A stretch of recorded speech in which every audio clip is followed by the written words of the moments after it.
Welcome in, welcome in. Okay, well, I know that others will join as well. But in the meantime, um, I want to introduce myself. I'm Lisa Fain, CEO of Center for Mentoring Excellence. I'm here with my colleague, Michelle Hancock.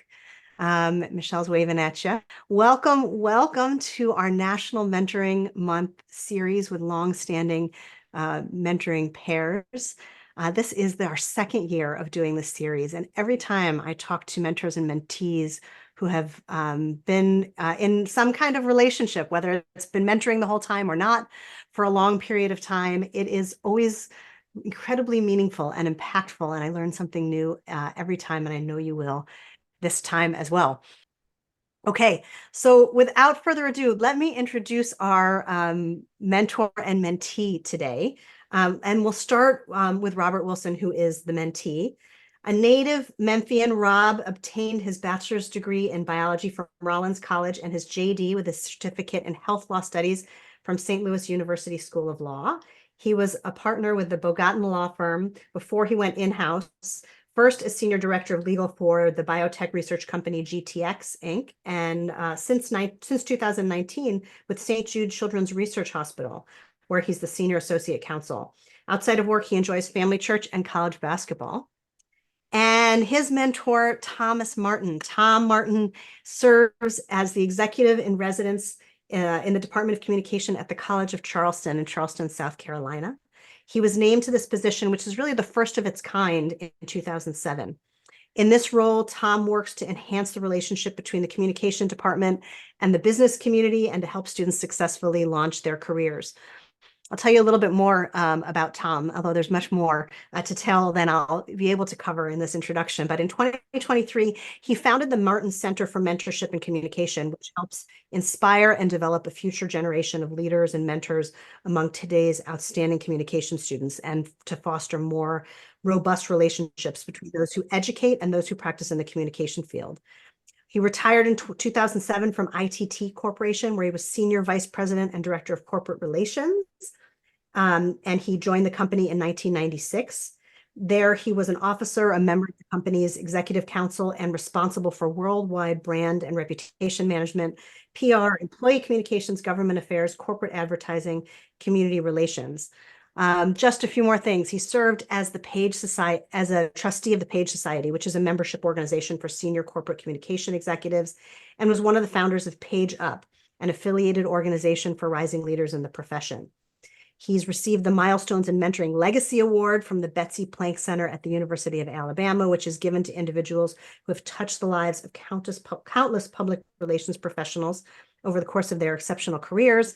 And in 2011, he received the Distinguished Service Award from the Page Society, which is one of the Society's top awards for lifetime achievement. And in November 2006, he was inducted into the PR News Hall of Fame. He and his wife, Wanda, live in Mount Pleasant, South Carolina, and have 2 sons, a grandson, and a granddaughter. Tom and Rob, welcome. We're so excited to have you with us today. Thank you. Great to be here. Yeah, wonderful. Thanks for having us. Excellent. We're delighted to. And so I want to dive in and ask you about your mentoring relationship. And maybe we can just start from the very beginning, which is the foundation of your mentoring relationship. Can you tell us a little bit about how you first met and how you decided to enter into a mentoring relationship? Tom, you want to get us started? Sure. Basically, Rob and I first met through the Big Brothers program in Memphis back in 1983. Hard to believe, 40 years ago.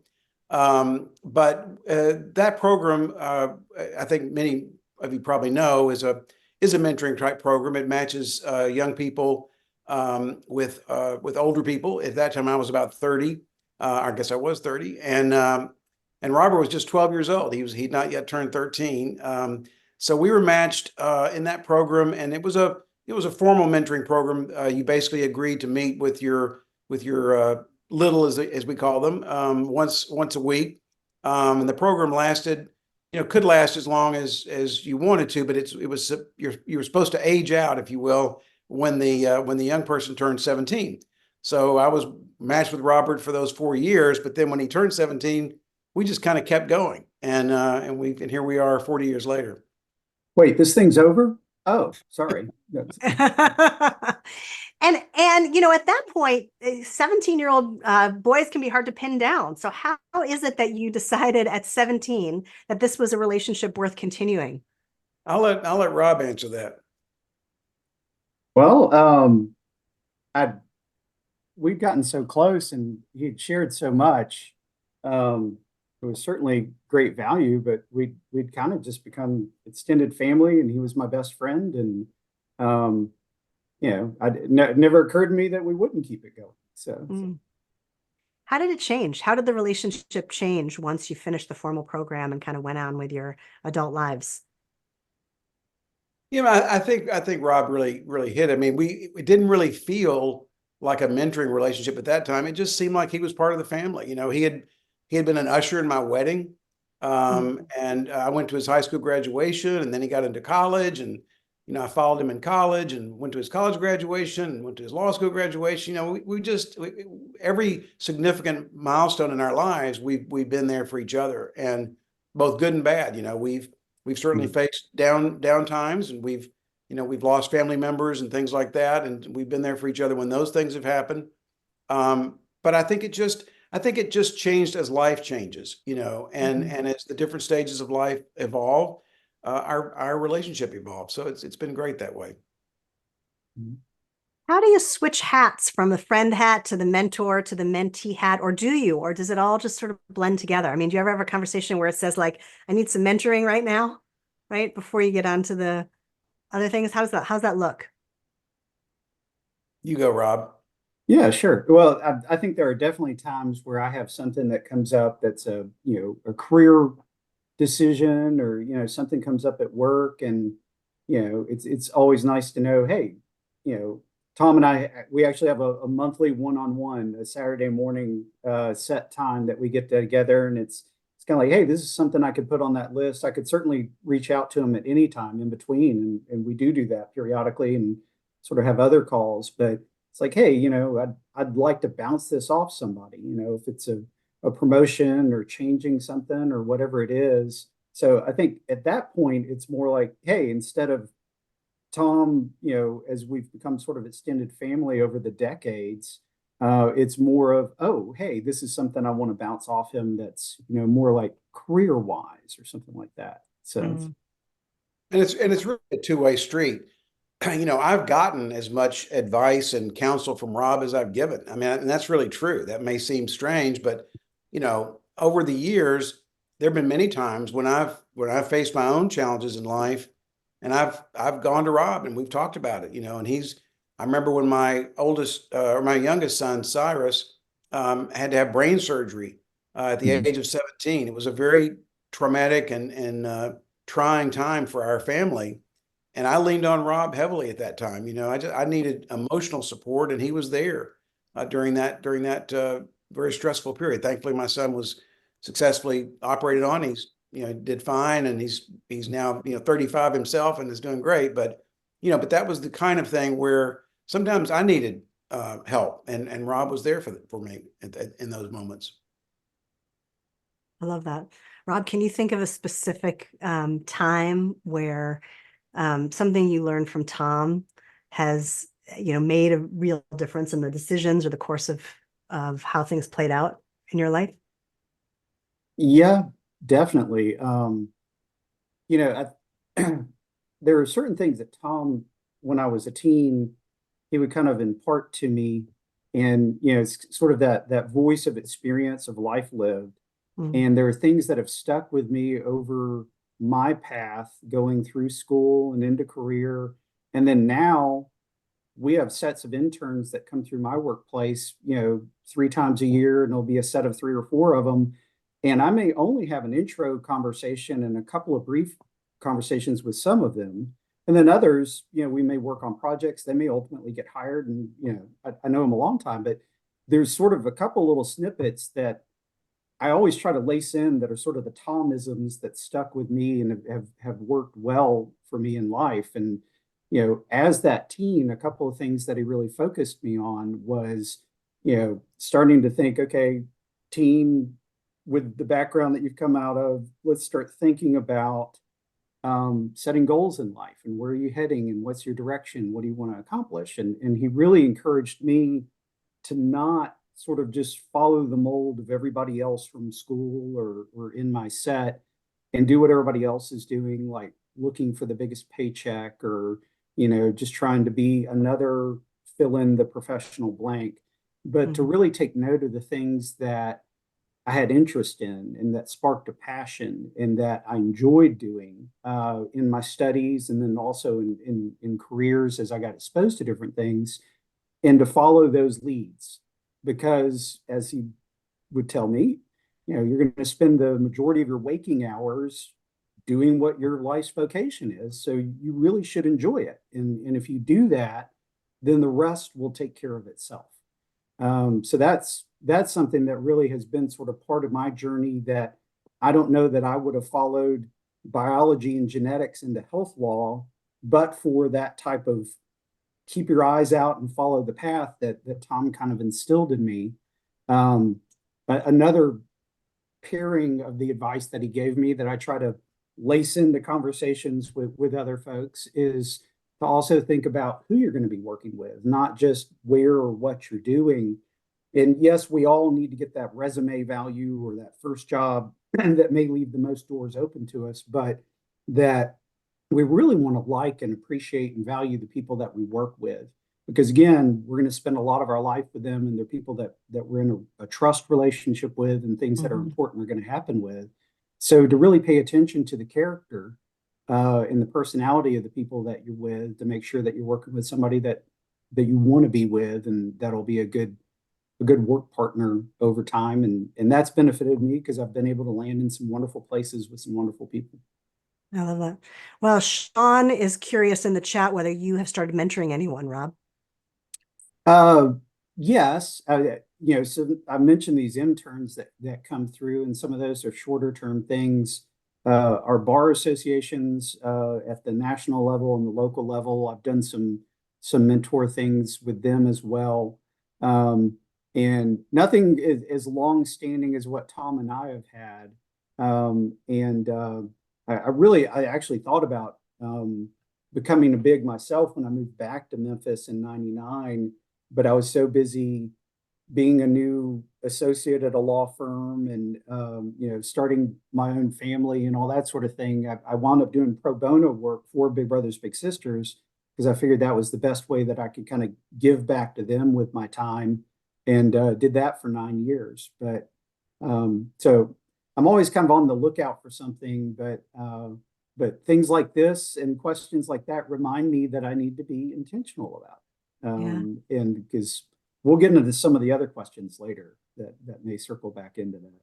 Yeah. One thing I'll just add to that, Lisa, is that I think one of the things that's really important about the mentoring relationship is the openness of the mentee to take advice or to listen.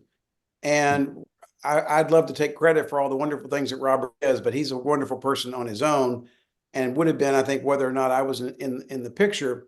But I think one of the things that made him really special is that he was very receptive. A lot of people would listen to people, 20 years older than they are with a sort of take it with a grain of salt. And Robert was always willing to listen beyond his years. And I think that really was one of the things that made our relationship so special.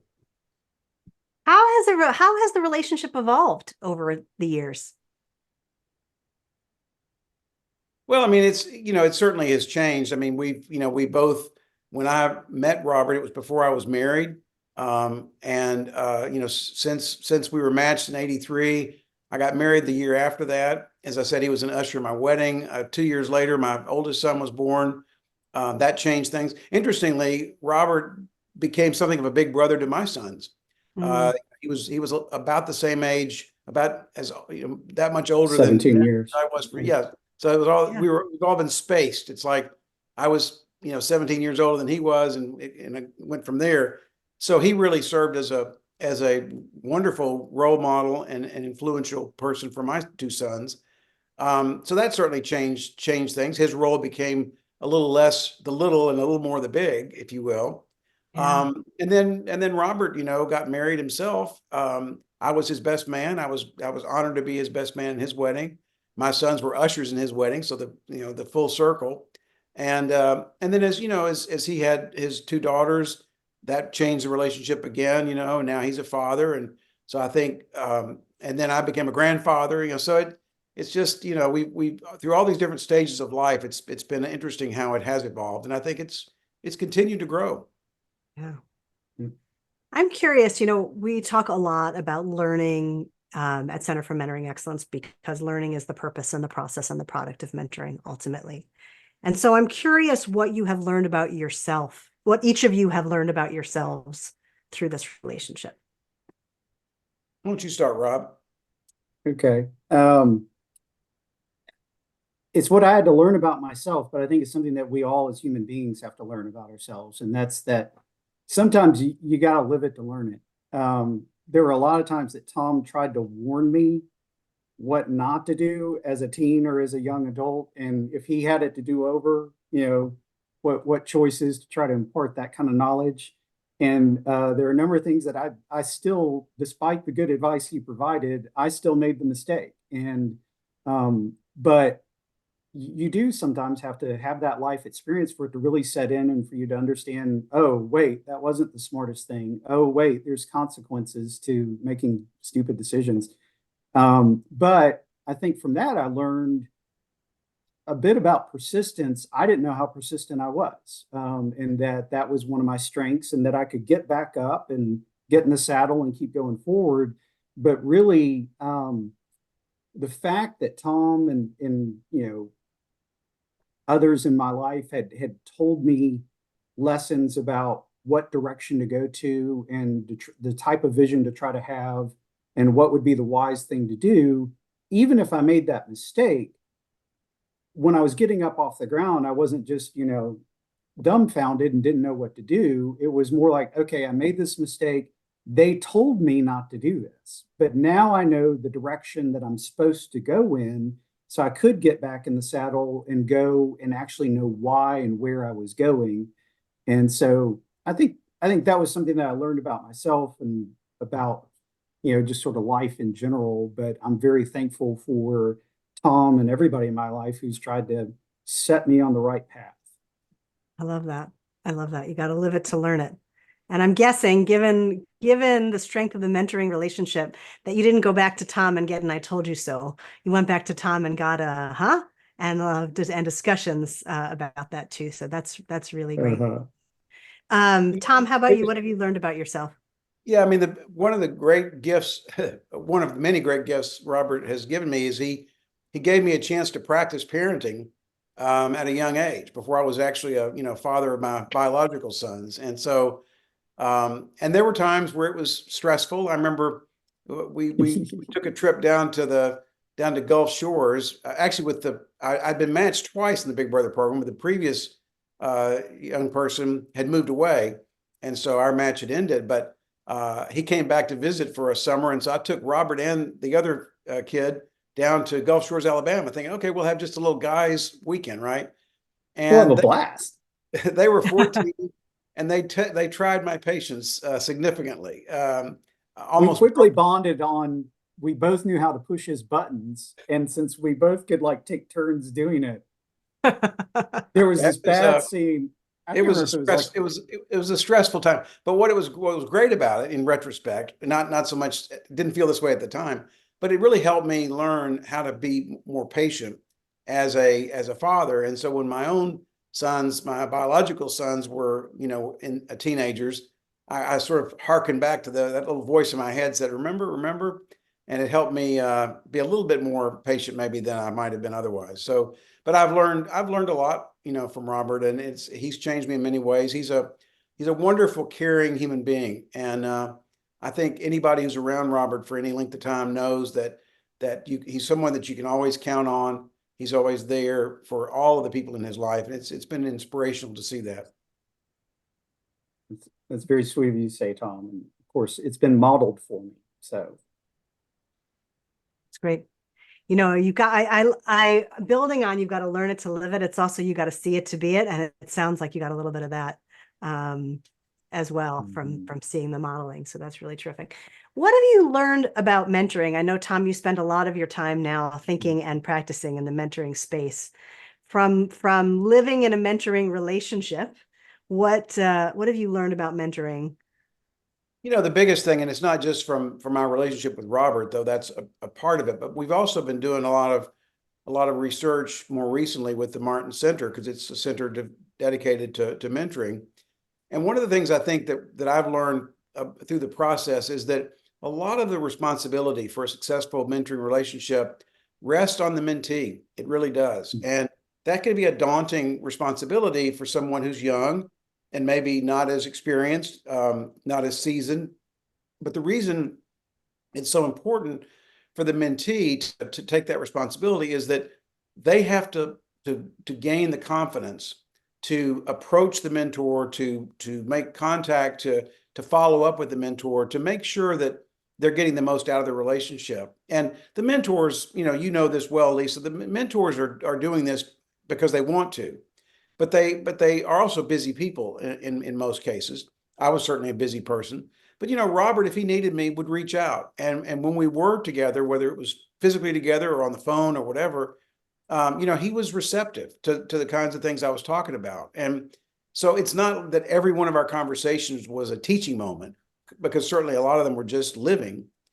But I think it's important that the mentee be open to that and be willing to approach the mentor and say, "Hey, I got something I really need I need you to focus on this just for a minute." That's going to rest largely on the mentee's shoulders, and it's something that can be difficult, but I think it's a learning opportunity for the mentee. Hmm, I love that. I love that. How about you, Rob? What have you learned about mentoring? And it's a similar thing. I think of the phrase "be here now."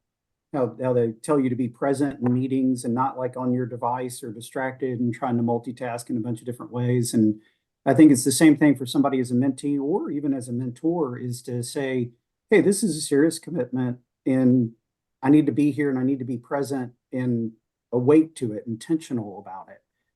Because that's the way that you're really going to get the most out of it and get the connectivity, whether it's you receiving something or if it's you as the mentor imparting something.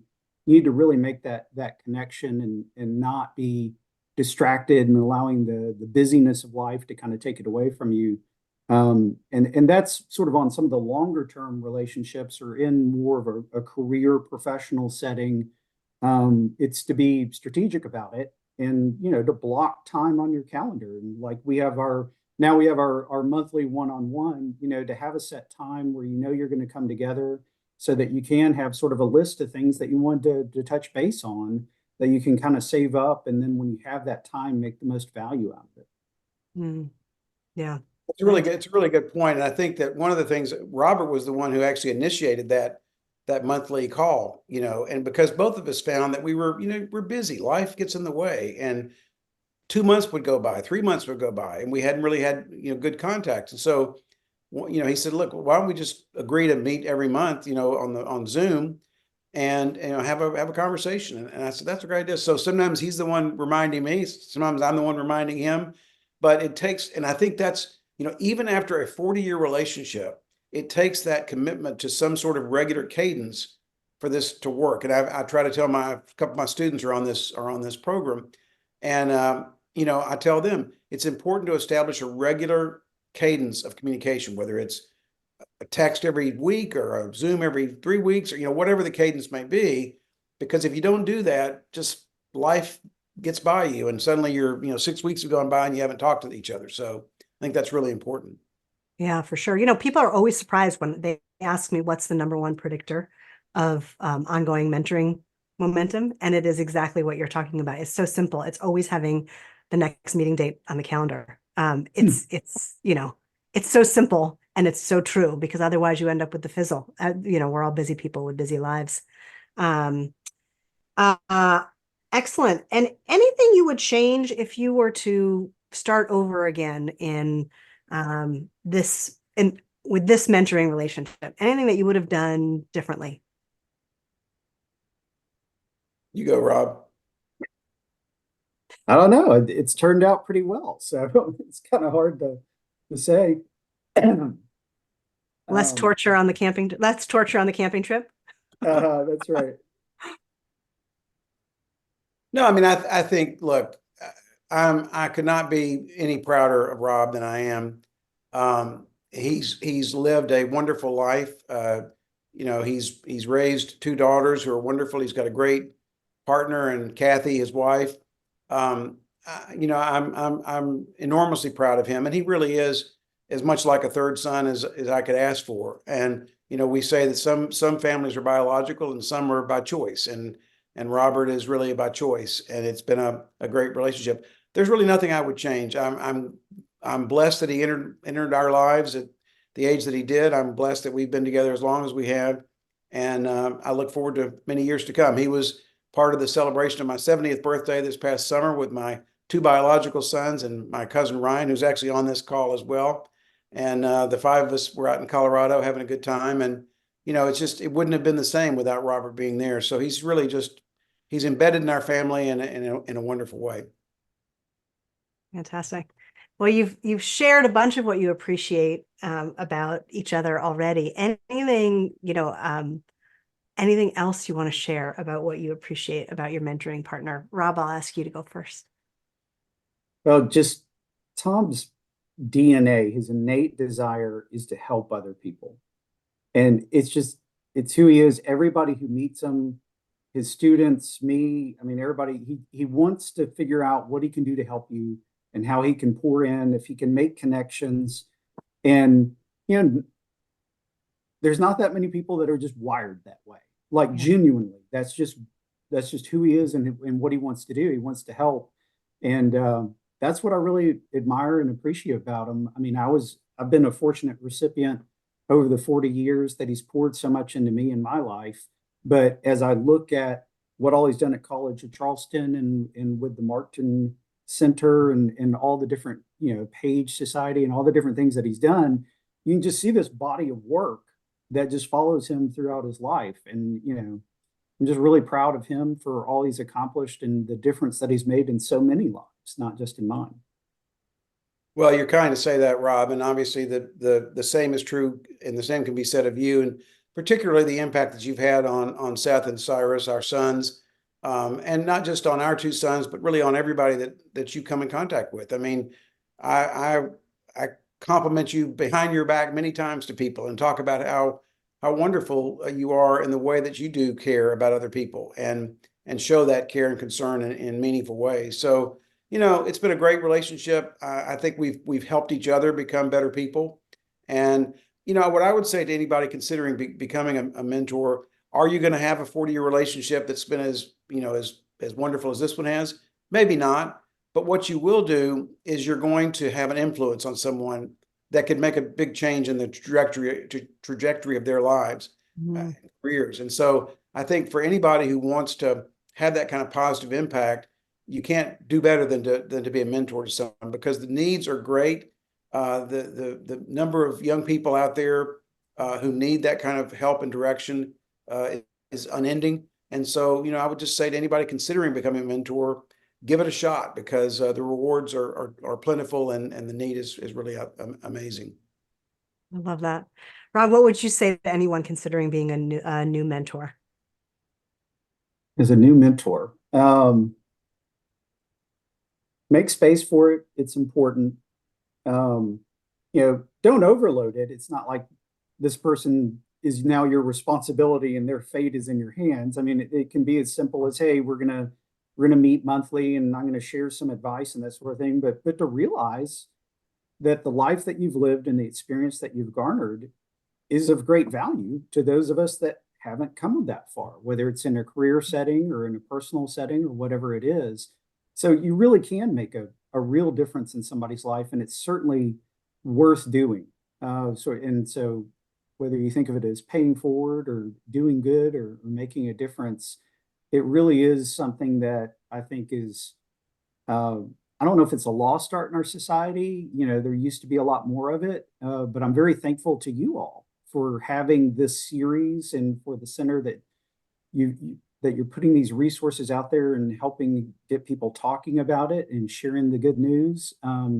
because it really is powerful, and it's a way that we all learn from each other, and there needs to be a lot more of it in the world.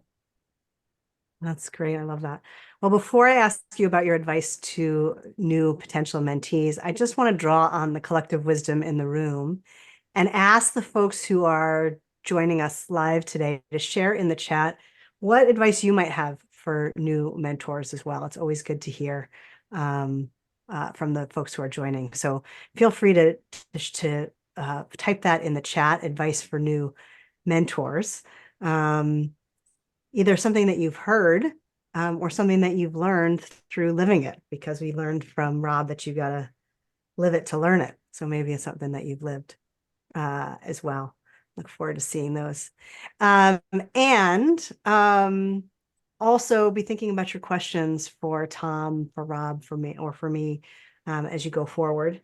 So we see from Beth, she says, be vulnerable, share your failures and not just your successes. Yeah.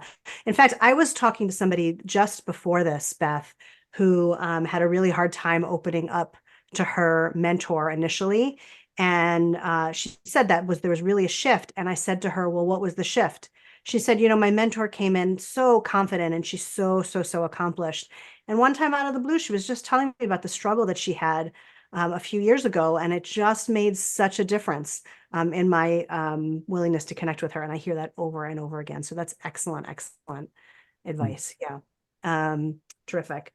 Anything else that those who are joining find, feel free to throw that in the chat and we'll acknowledge that as well. In the meantime, Tom, Rob, what advice do you have for new mentees? Well, I think one of the things is sort of picking up on what you just said.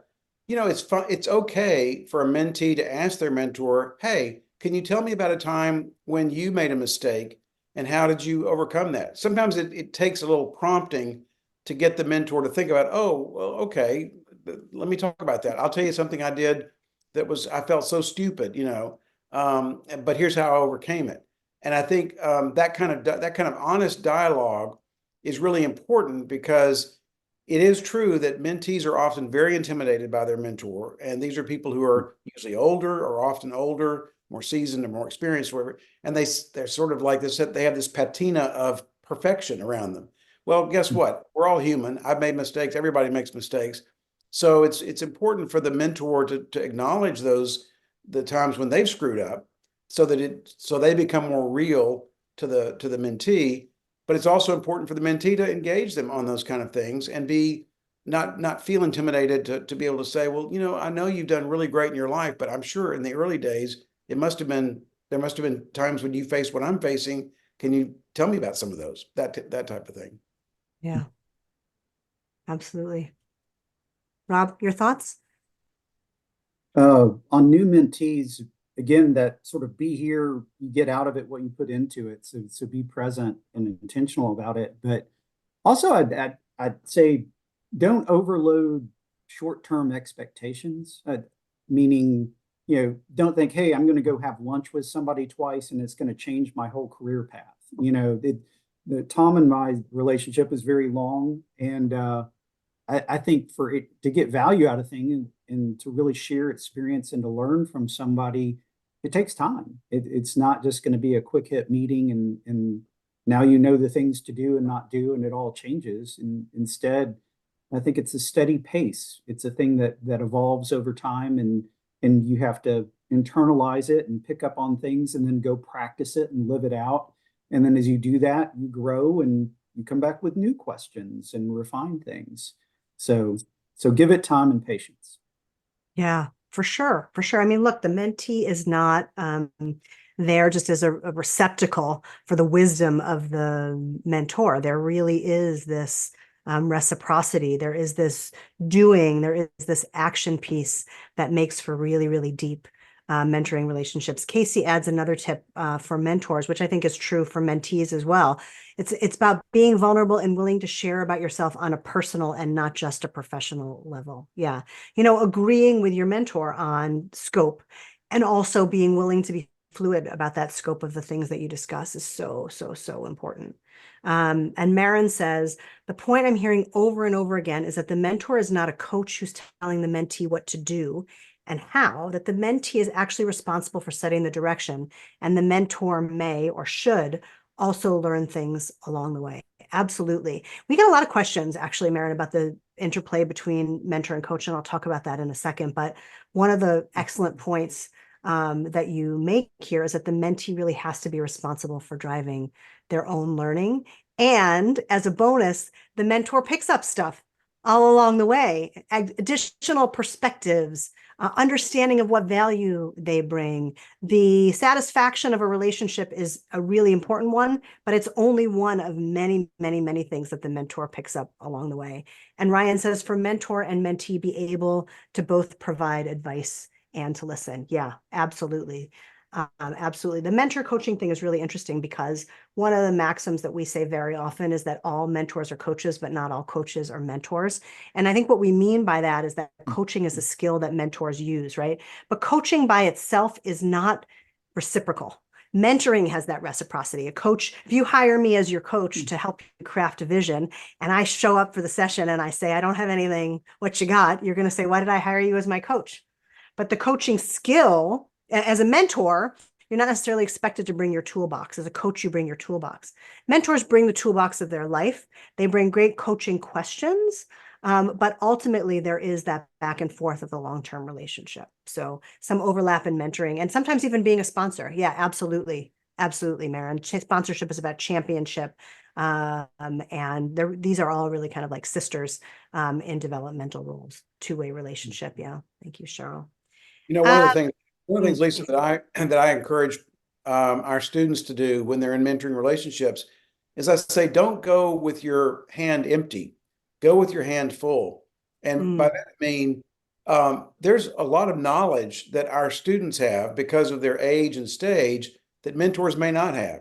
I've had older mentors say, hey, I learned so much from my mentee about TikTok or about Instagram or about how to use different, social media platforms or what's trending now in certain areas.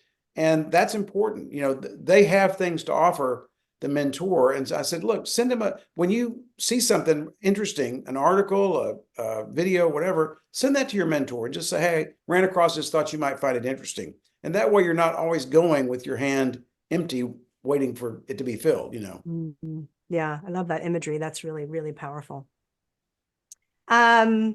Tom and Rob, this has been so incredibly rewarding for me to see how rewarding it's been for you for all these years. And I know for others as well, you've gotten some nice affirming comments in the chat.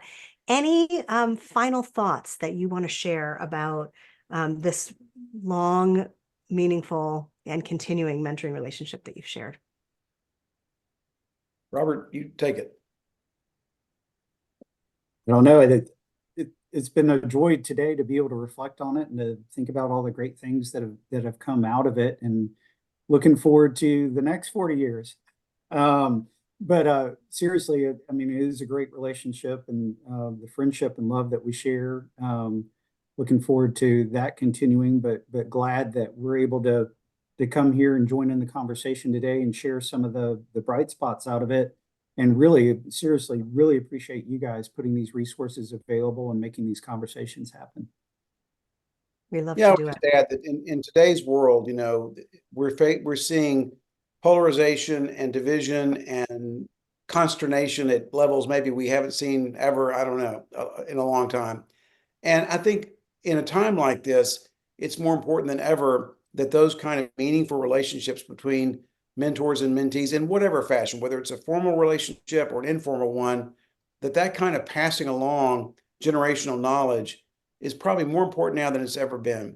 And I would just really encourage anybody who's ever thought about or is thinking about becoming involved in a mentoring relationship, take that step, do it, because I think you will find it rewarding. And I know that the person on the other end will find it rewarding. So I just, we're certainly trying to encourage that at the Martin Center. That's kind of our reason for existence now. And we're delighted, Lisa, to see to now know about your center, and I hope we can partner and collaborate on things together, because I think there's plenty to do, and there's more than all of us can do together. So thanks for hosting us. And it's always a pleasure to reflect on my relationship with Robert. It's been one of the great blessings of my life. Wonderful. Well, thank you both for saying yes and for sharing your wisdom. And look forward to chances to continue to partner with you going forward. Before we let everyone go, Michelle, would you mind just sharing what's coming up for National Mentoring Month with the folks? I know Michelle has also put in a link for you to sign up for future interviews. We actually have one more this week with Bev Kay and Casey Simmons. For those of you who don't know Bev Kay, she is a legend in the field of leadership development, a number of incredible books, including Help Them Grow or Watch Them Go, which is, I think, in its third edition now, and her mentee, Casey Simmons. And then next week with mentor Helen Patterson, a colleague in the mentoring space, and her mentee, Sonia Sansgiri. So you can register at the QR code on the screen or the link you see on the screen. We will be also, as you know, we're recording this, so we'll be sharing the recording with all of you. And you can find even more National Mentoring Month interviews on our YouTube channel. Tom, Rob, again, thank you so much for your time, for sharing your wisdom and the lessons that you've learned. It's been a joy for me to be able to do this and to learn from you. And thank you, everybody, for joining us. Thank you. Great. Thanks, Lisa. Thank you, Michelle.